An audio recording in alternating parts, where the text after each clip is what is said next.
I want it back. I want the money back. I want the time back. I want the brain cells I lost back. I have probably been waiting 10 years to go off for this question, but I'm gonna keep it classy. I'm gonna keep it classy. I'm gonna keep it calm, cool, and collected. Everybody, welcome back to my channel. I am CHIOMA, aka Chi, and today I'm going to be doing the anti-TBR tag. This tag is a very fun tag that I absolutely love watching, that was created by Nicole and her book. So I'm sure if you're here, you've already seen, subscribed, loved her channel, as do I. So I have been talking so much about books that I've loved, you know, so much positivity. I'm bringing in a lot of positivity, so you know, I was bringing some negativity. I don't know. I love talking about books that I will not be spending my coin or my time getting from the library. So let's get started. The first question in this tag is a popular book that everybody loves that you have no interest in reading. And I need everyone to not come for me when I give this name. I need everyone to not bring up the past. I need everyone to not bring up my old videos about how I talk about wanting to read this book, because it was all a lie. It was all a lie.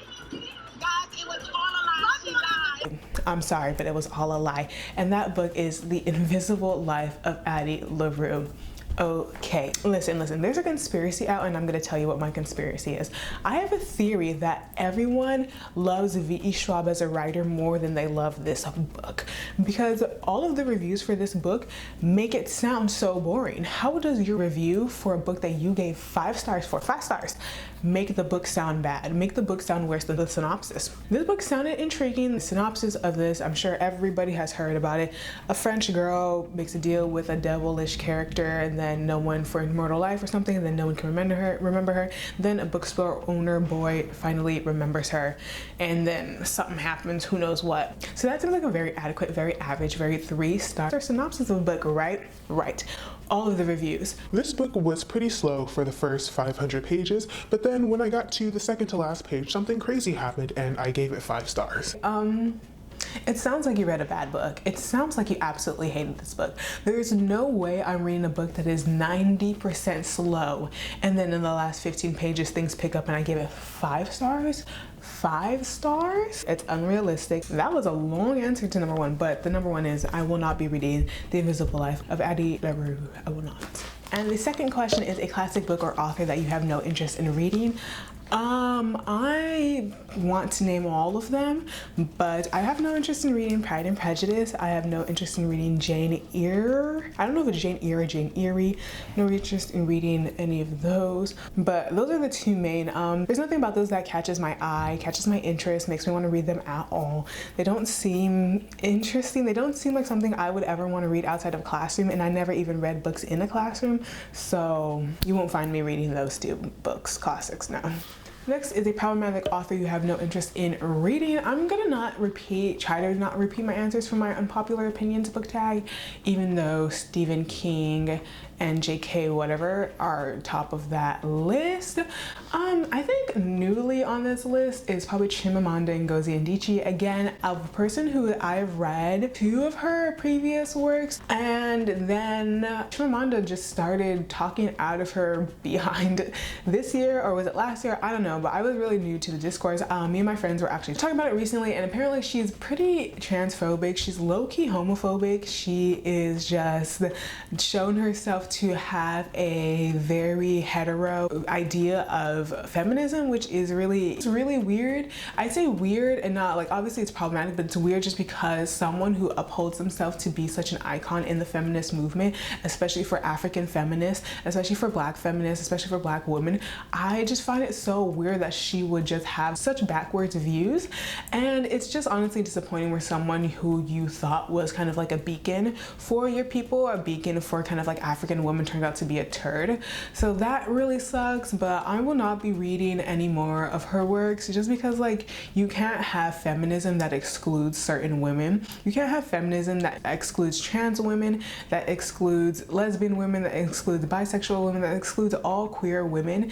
You cannot have feminism, especially as a Black feminist. I think it's really ridiculous how as a Black feminist we are left out of so many feminist spaces because of white feminism is so encapsulated in the straight white cis arena of feminism. So as a Black feminist, we're even kept out of those spaces. So why would you think you should be the gatekeeper of feminism to other spaces within the Black experience? Anywho, I would go on for days. I would not be reading any of her works because she is problematic, and I don't ascribe to that form of feminism that excludes queer people, because that's not feminism, that's still bigotry, and that's what we're trying to get away from. So if you ain't for the cause, you can go. So she gotta go. And the next one is an author you have read some of their works and have decided that their works are not for you. I have probably been waiting 10 years to go off for this question, but I'm gonna keep it classy. I'm gonna keep it calm, cool, and collected. I will not read another Sarah Dessen book. Oh my gosh, I want the time, money, patience, and everything else that I spent on reading Just Listen, Lock and Key, and that other book. I want it back. I want the money back. I want the time back. I want the brain cells I lost back.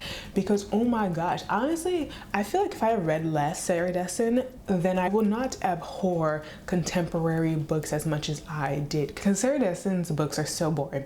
They're so boring, and listen, if you're good at play the standalone game, I need all of your characters in your books to not be the same character. I need you to create a different character with a different personality and not just change the name and the hair color of the character. Literally, the main character in Just Listen is the same main character in Lock and Key, is the same main character in all 2 of the other books. I really think I've read 4 Sarah Dessen books, if not probably like DNF one of them. Yeah, those books were so bad. They were so bad. Literally the same characters across, the same story, but a different setting. I will just not be reading another Sarah Dessen book. When I say I got nothing from these books, not only did I get nothing, I felt like more was taken from me. I felt like my idea of coming of age stories of contemporary was taken from me after reading this book. So I will not be touching another Sarah Dessen book in my lifetime. To each their own though. A genre you have no interest in trying, or a genre you have tried and decided that it isn't for you. So this one is a bit complicated. Okay, listen. I won't be reading contemporaries anymore. I will not be reading basic contemporaries. I will be trying to read hard-hitting contemporaries, such as those by Tiffany D. Jackson and Elizabeth Acevedo. Oh wait. Scratch all of that.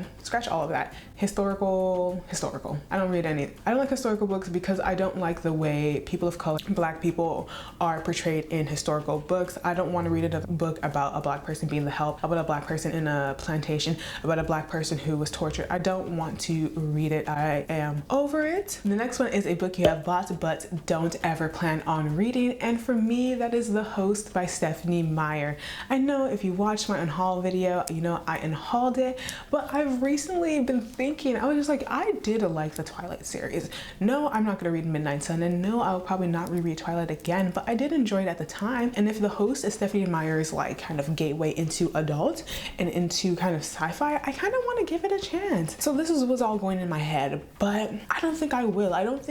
The lack of anyone talking about it, honestly, the lack of any good, like really good rave reviews about the book, I'm just not inclined. Like, so Stephanie Meyer, you gave me the Twilight series and it was amazing for the time that it was, but will I ever be reading any other book that you write, including The Host? No. A series that you have no interest in reading, or a series that you have started and DNF'd. So I think everyone who has watched one of my videos knows how vehemently I talk about not liking A Court of Thorns and Roses and not liking the Shatter Me series. So the other one I'd say is Shadow and Bone series by Leigh Bardugo.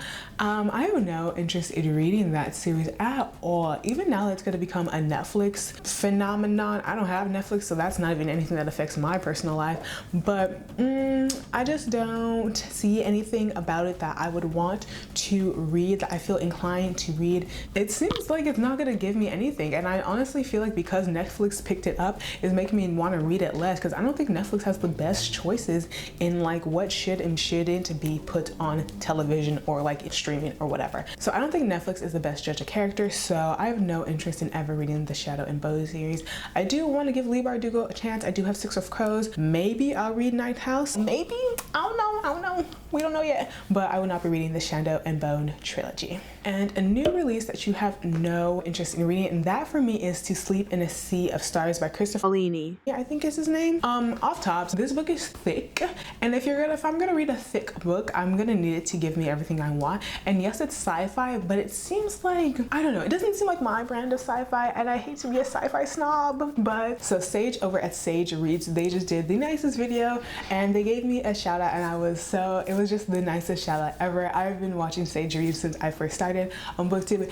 So they said CHIOMA really gets excited when reading books featuring Black women in sci-fi situations, and I was like, why did they just like describe my entire reading taste in like one line? I was like, you ain't gotta call me out like that, but that's exactly it. Like Nnedi Okorafor, Shalina Short, Wendy Raven McNair, authors that write Black women in sci-fi are all of my favorites. So that is what really gets me excited, and I appreciate Sage for pointing that out, even though I was dying of laughter. So because of that, this To Sleep in a Sea of Stars just seems too thick, even though I know it has a sci-fi society of the world up in arms, up and uproaring out, having a good time with it. I just will not be a part of the party, and that's fine, that's okay. Every party ain't for me. I ain't gotta get an invite to all of them. Oh yeah, so those are all the questions in this tag. This tag was really fun. I feel like people can talk for days about things that they don't like, including me. So I appreciate Nicole and her books for making this extremely fun tag. If you like this video, make sure to give it a thumbs up and subscribe, and I'll see you guys later.